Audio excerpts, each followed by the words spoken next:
પ્રાકૃતિક ખેતીનું પ્રથમ પગથિયું જમીનને જીવંત બનાવવાની પીએચડીએસ પદ્ધતિ. પ્રાકૃતિક ખેતીનો આધાર માત્ર રાસાયણિક ખાતરો અને જંતુનાશકોથી મુક્ત ખેતી સુધી મર્યાદિત નથી, પરંતુ જમીનને જીવંત, સક્રિય અને જૈવિક રીતે સમૃદ્ધ બનાવવામાં રહેલો છે. સ્વસ્થ જમીન જ સારા પાકનો પાયો છે. તેથી પ્રાકૃતિક ખેતીમાં જમીનની જૈવિક પ્રક્રિયાઓને સક્રિય બનાવવાની શરૂઆત મુખ્ય પાકની વાવણી કે રોપણી પહેલાથી જ કરવામાં આવે છે. આ દિશામાં પ્રી-સિઝન ડ્રાય સેઇંગ પદ્ધતિ એક અસરકારક અને વૈજ્ઞાનિક અભિગમ તરીકે ઉભરી આવી છે. પરંપરાગત રીતે ખેડૂતો ક્ષણ અથવા ઢીંચા જેવા જ લીલા પડવાશ પાકનું વાવેતર કરીને તેને જમીનમાં ભેળવી દેતા હોય છે. આ પદ્ધતિ જમીનમાં સજીવ દ્રવ્ય અને નાઇટ્રોજન ઉમેરવામાં ઉપયોગી છે. જોકે પ્રાકૃતિક ખેતીમાં જમીનની જૈવિક વિવિધતા વધારવા, સૂક્ષ્મજીવોની પ્રવૃત્તિને વેગ આપવા અને જમીનને વધુ સક્રિય બનાવવા માટે માત્ર એક જ પાક પૂરતો નથી. આ વિચારને ધ્યાનમાં રાખીને Gujarat national farming science university દ્વારા ડાંગરની નર્સરી તથા મુખ્ય ખેતરમાં વૈવિધ્યસભર પીએચડીએસ પદ્ધતિ અંગે સંશોધન અને નિદર્શન હાથ ધરવામાં આવ્યા.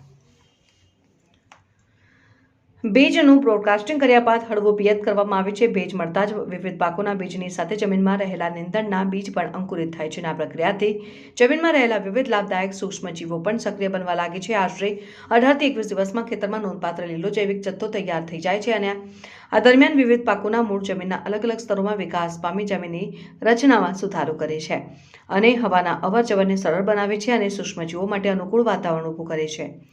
ત્યારબાદ સમગ્ર લીલા જૈવિક જથ્થાને જમીનમાં ભેળવી દેવામાં આવે છે અને પરિણામે જમીનમાં સજીવ દ્રવ્ય, સજીવ કાર્બન અને વિવિધ પોષક તત્વોનો વધારો થાય છે અને સાથે જ અંકુરિત થયેલા નીંદણ જમીનમાં દબાઈ જતા તેનું કુદરતી રીતે નિયંત્રણ થાય છે અને સમય જતાં નીંદણના બીજનો ભંડાર પણ ધીમે ધીમે ઘટે છે. આ પ્રક્રિયા જમીનને વધુ ફળદ્રુપ અને જૈવિક રીતે સક્રિય બનાવવામાં મહત્વપૂર્ણ યોગદાન આપે છે.